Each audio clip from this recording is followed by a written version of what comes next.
All right, so hear me out real quick. This might be of interest to you, it might not be. Eat the fish and throw the bones away. God is a term, a Germanic term, that suggests the source. It's a neuter noun. It neither has a female or male sex. It is merely and generally the source from where all things come up or come from. All right, you have to look that up, do your own etymology and all that kind of thing to fact check that. But take my advice on that. With that being said, the source. I'd like to parallel that to a body of water, let's say, and the current between the two banks of the water, let's say a stream, a river, or something like that, something that flows, right? It has current. The reason why there is current or fluidity, you can say, is because there is a continual supply of water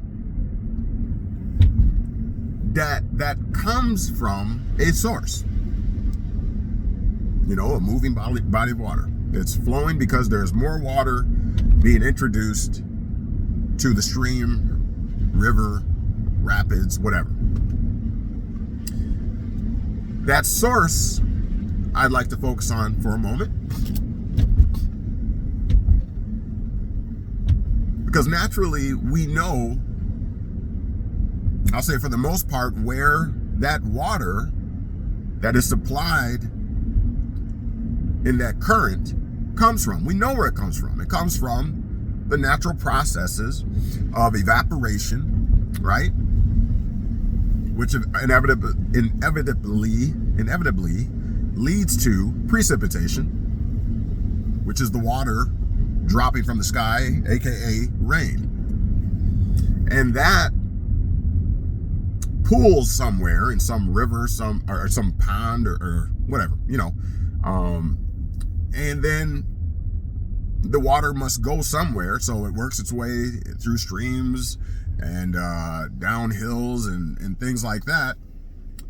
And it flows into the next body of water, you know, whether it be a river or whatever. And then, you know, subsequently, the river flows into, let's say, the lake, and then the lakes into the seas or oceans, or, you know, however that process goes. So the source of the water is basically the sky.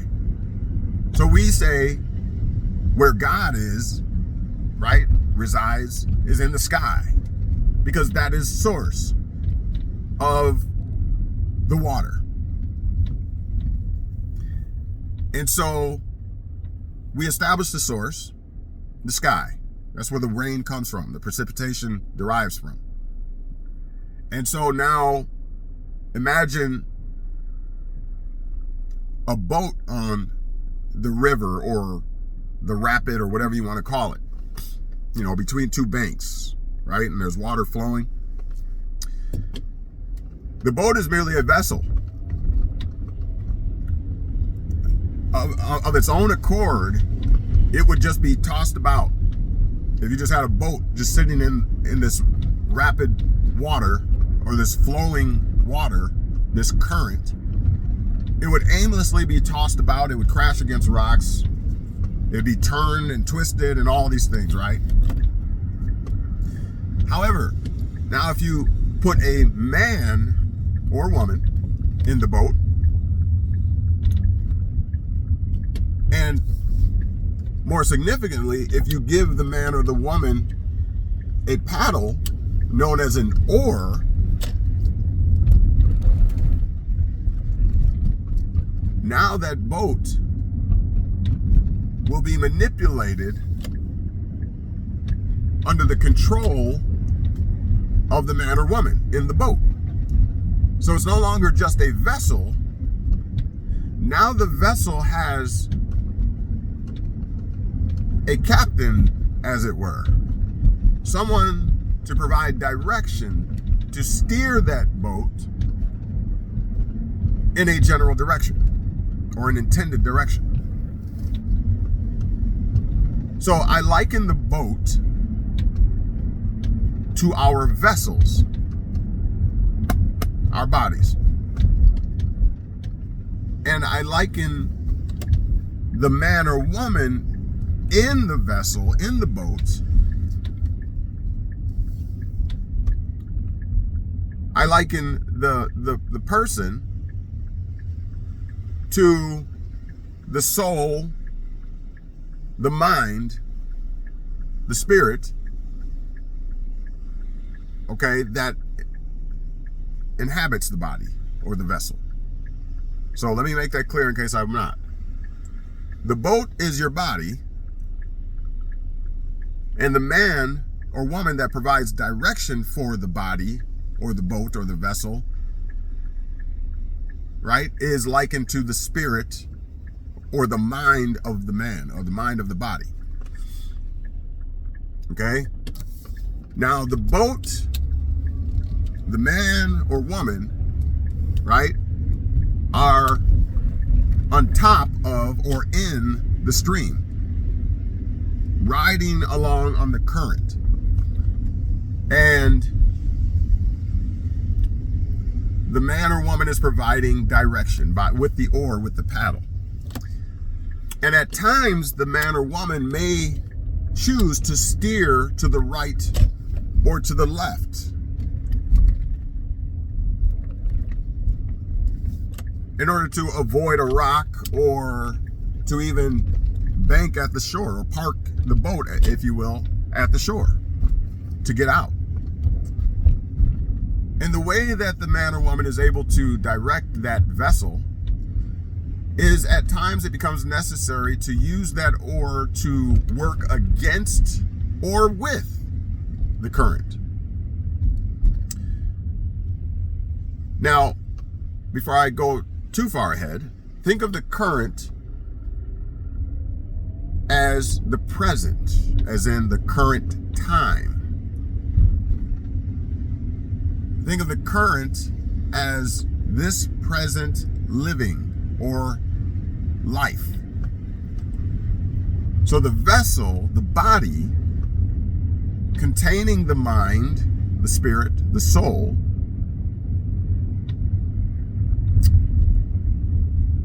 is present in the current time and space of life.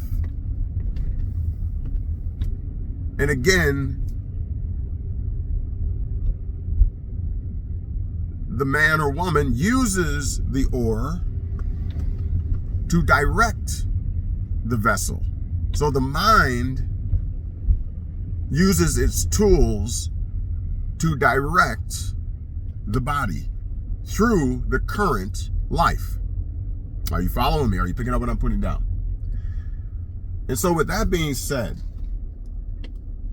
I want to put emphasis on the fact that it becomes necessary, as I stated before, to sometimes work with the current if you want to accelerate. In other words, it's flowing forward, so you're paddling and providing force using the paddle to propel in accordance with the direction of the current. That makes you go faster. But at times, you might need to make a right or a left type of turn or change of course in order to accomplish a particular direction or trajectory, I'll say. That's resistance. That's known as negative force, I believe it is. When you're going against the current of life, sometimes it becomes necessary to use the tools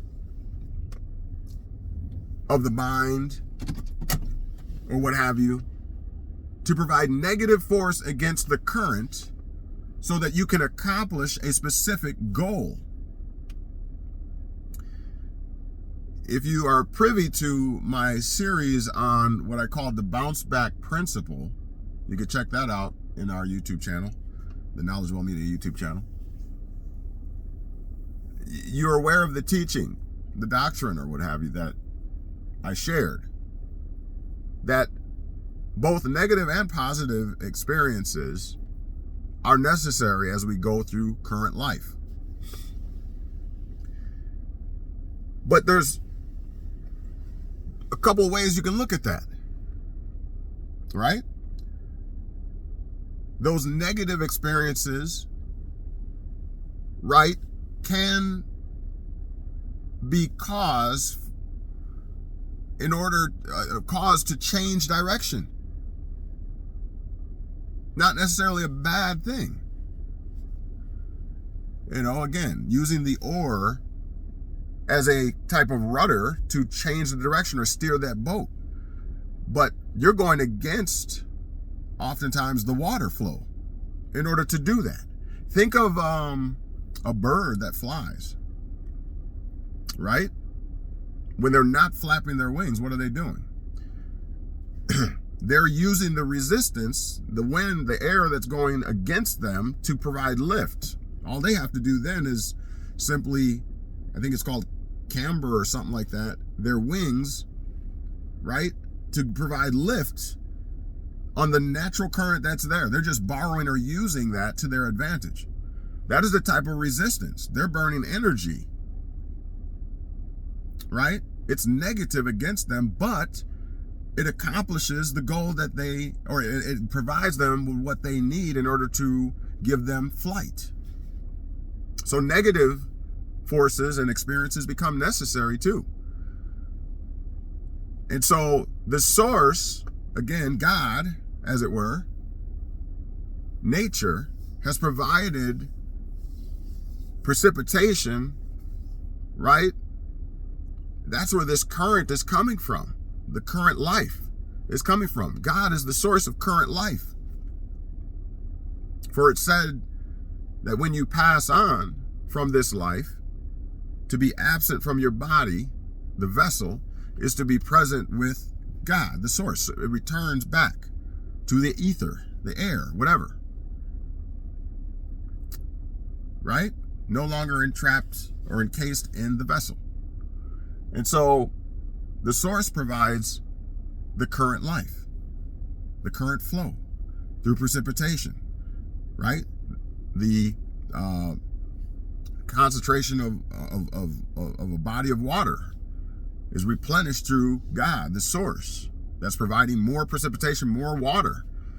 And subsequently, a current is caused, a flow is caused, a trickle that leads to a stream, and a stream leads to a river, and a river leads to, and so on and so forth, right? But that all came from the source, God. Is that to say it's a man as we know it? Is that to say it's a demigod, or, some kind of, what are those called? Zeus, Poseidon, mythological being? No, it's just a recognition that all things come from a source. Okay? But nonetheless, it provides for the current life. And we as human beings are vessels, we are the mind, the spirit, the soul, encased in a vessel that is necessary to navigate along the current life, or in or upon the current life. And our job, our mind's job, based on our experiences, is to properly navigate and steer our vessels using the tools that we have.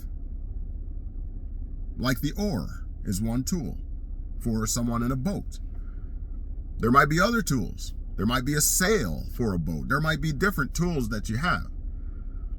But for these intents and purposes, I concentrated and focused on an oar for steering the ship, and at times for accelerating the ship or the boat by going with the current. Sometimes it's necessary to go against the current in order to change direction. If you don't like the direction you're in, In other words, sometimes it becomes necessary to go against the current to cause negative force against the current life. It's another way to look at it. All right, it's 15 minutes. It's just something to think about. What say you? Be interested to hear what you have to say in the comment section. It's been a while since I touched down. Let's see if I'll start doing more of these uploads. Just things to think about in these day and age. Happy New Year. It's January the 1st, 2026 today. And so I just wanted to start off the new year by putting this out there. Just something to think about.